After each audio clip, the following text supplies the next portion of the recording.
嚟我哋打工仔嘅 channel 啊！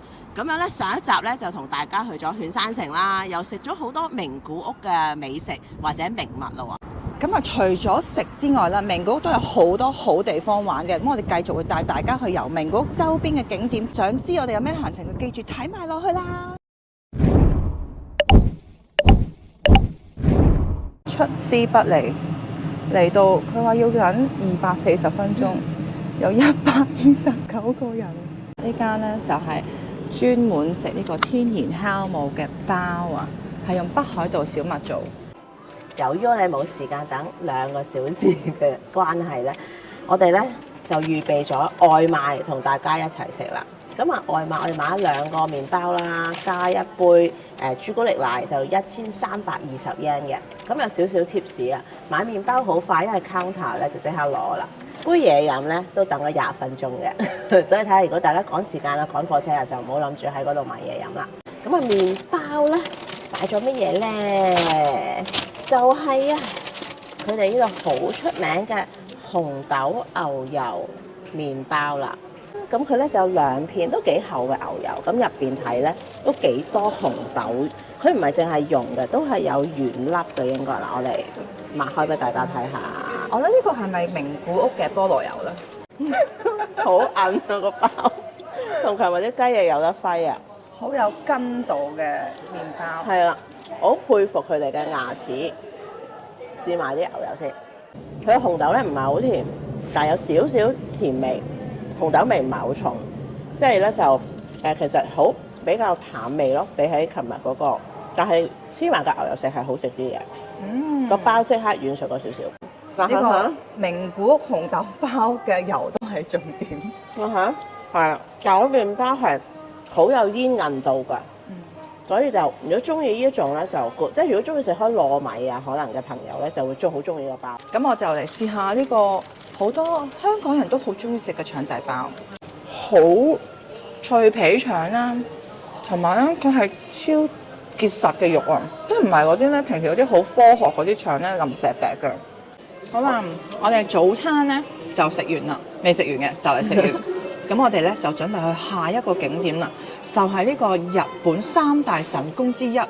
而家咧就準備搭呢個名鐵線咧，呢個中部機場方向2個站就可以去到神宮前啦，7分鐘就到啦。係啊，咁啊大家都要睇清楚，有時有啲特急啊、Semi Express 啊，咁樣就 make sure 咧佢有神宮前嗰個站係會停嘅。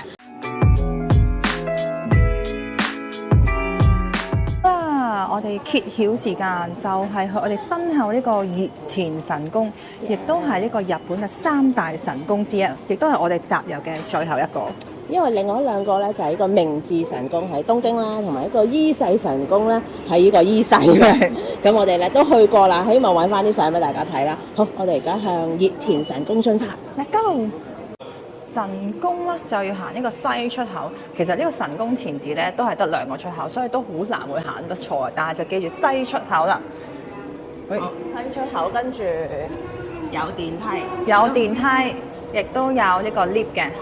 咁我哋梗係要慳翻啲腳骨力行呢個神宮啦，因為神宮咧，我 Google Map 度睇啦，由呢個 station 行去神宮咧都要17分鐘嘅，真係本來諗住直接行，點知見到佢有表演啊！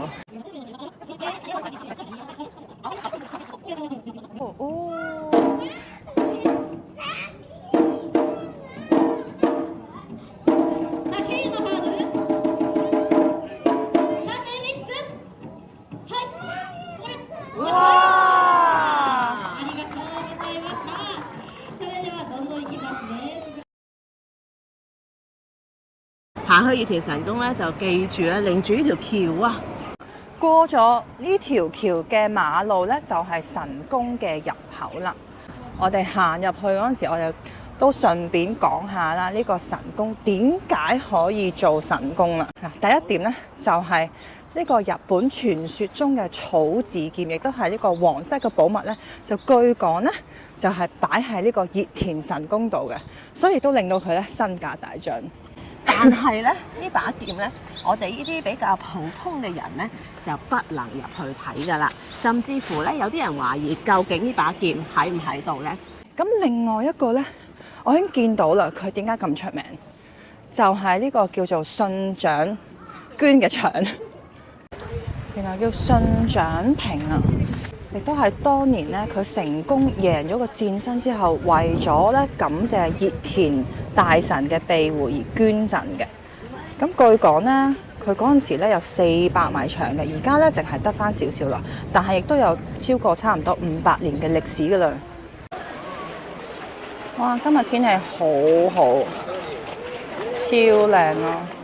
即係不愧為呢個3大神宮之一。你睇下香火幾鼎盛，好犀利啊！係要排隊入去祈福㗎。祈福啊！同埋咧，我發覺好多其實都係本地人咯。你真係遊客，好似我哋啲遊客咧嘅比例咧，我覺得好少喺日本咧係咁低。調轉咗嚟，對唔住啊大家，原來頭先唔係好多人影相，係唔影得相，而好多人祈福嗰度咧，就喺個本宮啦。咁樣咧，佢都好有歷史嘅喎，而家嚟補救翻。係咁呢個熱田神宮咧，就有超過1900幾年嘅歷史啊，係一個熱田大神嘅神宮啦。係一供奉咧，佢應該以前咧係一個武將，即係呢啲將軍之類嘅。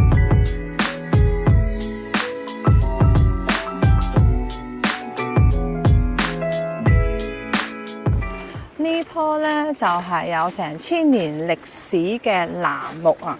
咁你見到咧，通常咧日本神社咧有呢啲繩圍住嘅咧，就真係佢係神木啊！係啊，我哋揾到第3個景點就係呢個佐久間燈籠啊，亦都係呢個日本嘅3大燈籠。但係我見冇乜人理佢，好犀利！佢1630年嘅喎。哦，佢係因為佢出海大難不死咧，而捐俾呢個神社嘅，所以亦都差唔多呢個400幾年嘅歷史噶啦。係啦，咁佢而家呢個咧就係咧嚟守護啊嗰啲咧會可能出海嘅人。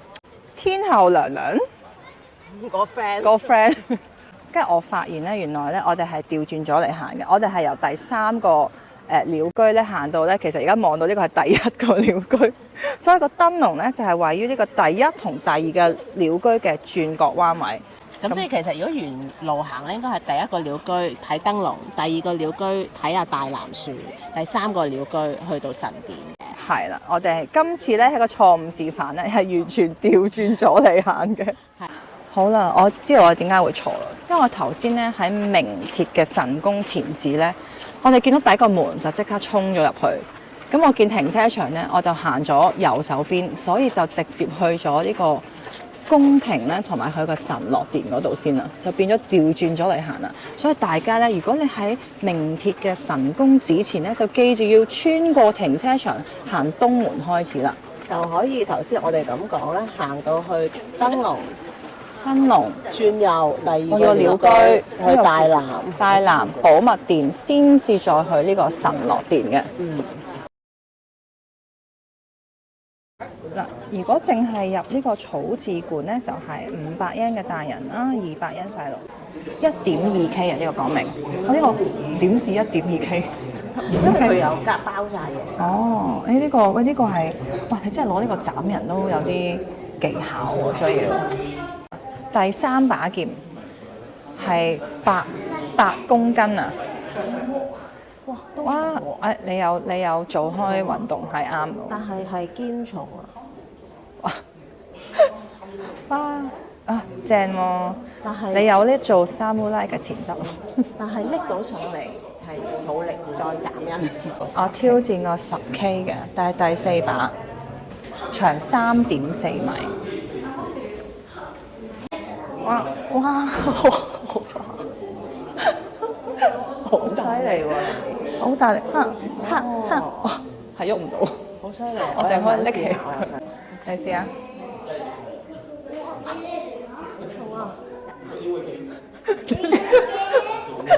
喂，頭先嗰個得嘅喎。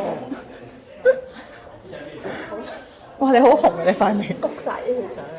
呀！好，我哋行完咧呢個草字館嘅博物館啦。咁樣咧，呢500 yen 咧，其實分開2 part 嘅。一 part 我哋就冇辦法拍俾你睇啦。佢咧就係展示咗咧好多以前嘅劍同埋刀啦。第二 part 咧就見到我哋喺度玩咧，呢個可以自己真係體驗下啲武士嘅刀啊或者劍，sorry 係幾重啊。係，所以我都好開心，我可以舉到10K 嗰個，證明我係有呢個做日本武士嘅潛質㗎。我係可以攞住把劍喺個馬度跑，應該。我都係做翻啲揸槍嘅人啊。咁我哋成個熱田神宮啦，加埋呢個草字館啦，大概係行咗呢個半鐘頭左右啦。咁我覺得都算幾值得嚟睇嘅。嚟名古屋啦，有7分鐘車程啦，有幾近啦，又吸收下新鮮空氣啦，又可以體驗下呢個日本武士刀嘅重量，所以都係幾值得嚟玩下嘅。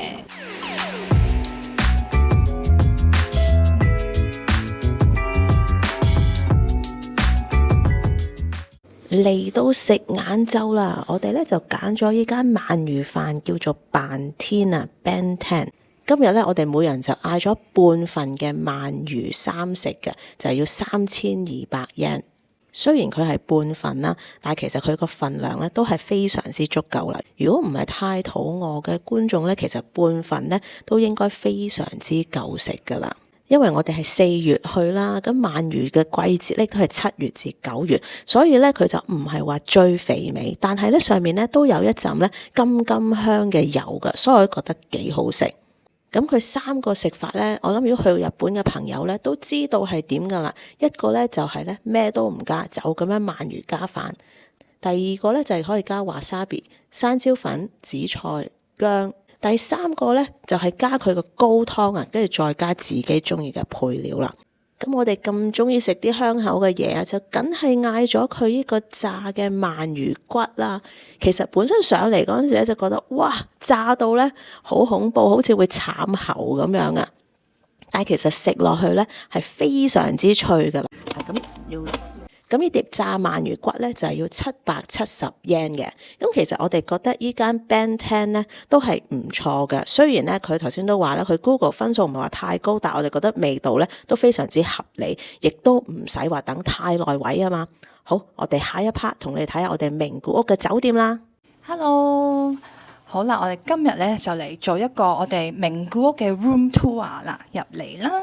咁我哋今次住嘅呢間呢，就係 Via Inn 嘅新幹線口嘅酒店啦。佢離呢個名古屋嘅 JR 站呢，就大概6分鐘嘅路程左右啦。當然啦，價格會浮動，就俾大家嚟參考下，大概400零蚊港幣一晚嘅。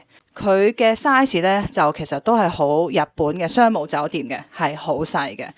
呢個路呢，係咁啱呢，係可以俾呢個 size 嘅篋咧開嘅啫，淨係可以開一個。OK， 有個小雪櫃，跟住咧熱水啊，2個杯啊，廁所咧都係好 standard 嘅日式商務酒店廁所，一個可以洗 pat pat 嘅廁所，同埋一個佢都可以浴缸，浴缸反而我覺得好似比平時大少少，咁亦都係有個花灑同水龍頭咧係可以 share 嚟用嘅。咁亦都有電視啦，咁因為呢間酒店咧係有得洗衫嘅，你亦都喺電視度咧，亦都可以知道咧個洗衣機有冇人用緊。咁如果你要洗衫咧，其實都幾方便。